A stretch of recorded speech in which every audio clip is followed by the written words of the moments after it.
peace and mercy of Allah with you. Hani Magoob greets you from the channel of the Pendulum for the treatment of magic and touch. To continue what we started in the previous episode, we answer the questions we asked at the end of the previous episode, and the first of these questions is what is the force that drives the pendulum to move?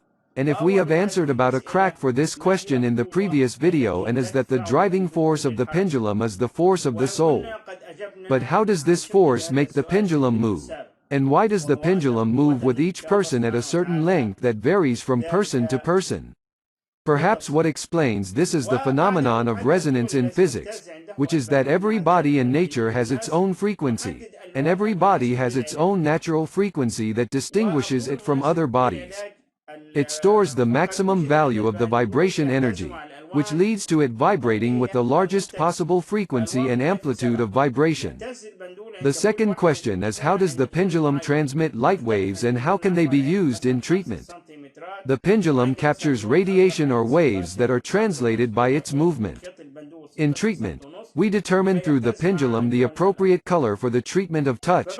For example, we will explain this in detail in upcoming videos. After we determine the length at which the pendulum vibrates with the diamond genie, we determine the appropriate color for treatment, which is one of the 7 colors of the spectrum present in light and is the length over which the pendulum moves when placed above this color. Meaning, we assume that this length is the length at which the pendulum vibrates with the diamond genie. We hold the thread at it and then refer to the colors of the spectrum one by one end. The color at which it moves is the appropriate color for treatment.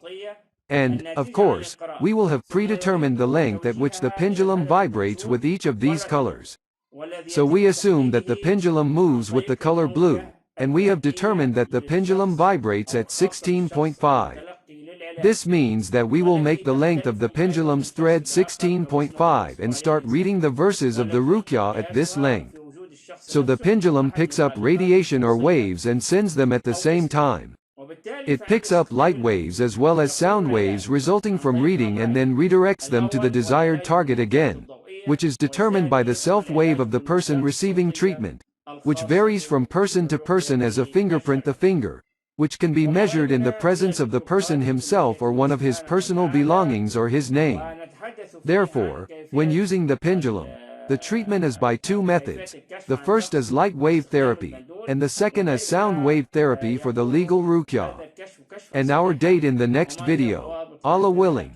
How do we detect a person using the pendulum? And how can our detection be true? And what are the controls for that disclosure? Wait for us. I hope you liked this video.